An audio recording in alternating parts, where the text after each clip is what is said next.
আসসালামু আলাইকুম রহমতুল্লাহ। প্রিয় ষষ্ঠ শ্রেণীর শিক্ষার্থী বন্ধুরা, গত ভিডিও ক্লাসে আমরা মূলত আলোচনা করে শেষ করেছিলাম তোমাদের গণিত পাঠ্য বইয়ে অধ্যায় 3-এর 3.1 যে অনুশীলনীটা ছিল সেই অনুশীলনী 1 থেকে 4 পর্যন্ত ম্যাথগুলো নিয়ে।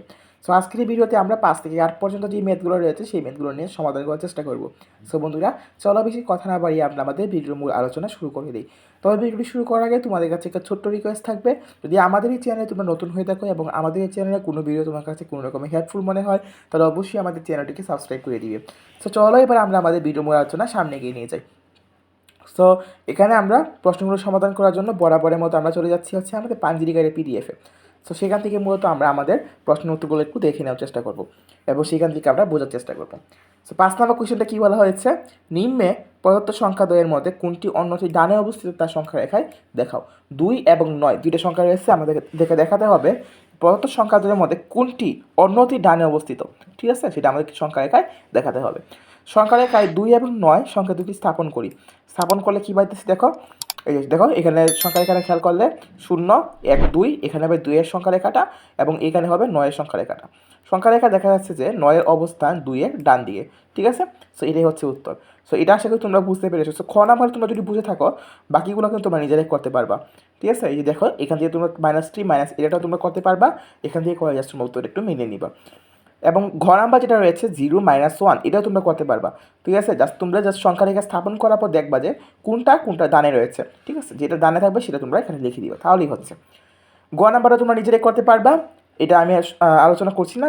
ইও নাম্বার এবং চ নাম্বারও তোমরা নিজেরা করতে পারবা। সো আমি মনে করছি না এটা আলোচনা করার কোনো প্রয়োজন রয়েছে।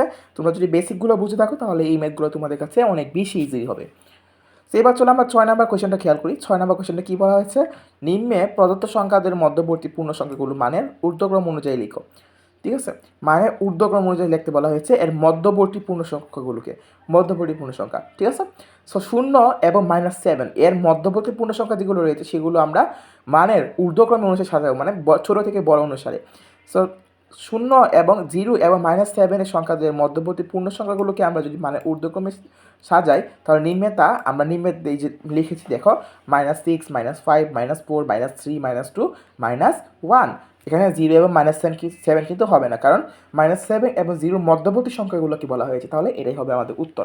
সো ক নাম্বার উত্তরটা তোমরা যদি বুঝে থাকো তাহলে কিন্তু খ নাম্বারটা তোমরা নিজেরা করতে পারবা, গ নাম্বারটা তোমরা নিজেরা করতে পারবা এবং ঘ নাম্বার যেটা রয়েছে সেটা তোমরা নিজেরা করতে পারবা। সো এটা তোমাদের আমি হোমওয়ার্ক রাখলাম, তোমরা এখান থেকে করে জাস্ট উত্তরটা একটু মিলিয়ে নিবা, এটা আশা করি তোমরা করতে পারবা। 7 নম্বর কোয়েশ্চেনটা কী বলা হয়েছে, -20 হতে বড় 4টি ঋণাত্মক পূর্ণ সংখ্যা লিখো। -20 হতে বড় 4টি ঋণাত্মক পূর্ণ সংখ্যা হচ্ছে -90 -80 -70 -60। ঠিক আছে, সো আমরা জানি যে যত আগে চলে আসবে মাইনাসের ক্ষেত্রে তত আমরা বড় সংখ্যা পেয়ে থাকবো।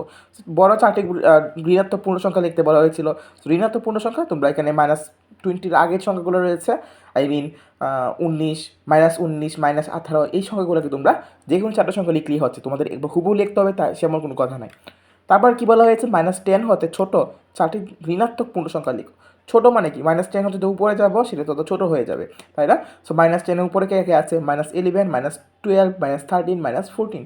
ঠিক আছে, গ নাম্বারটা কী বলা হয়েছে, -10 ও -5 এর মধ্যবর্তী 4টি ঋণাত্মক পূর্ণ সংখ্যা লেখো।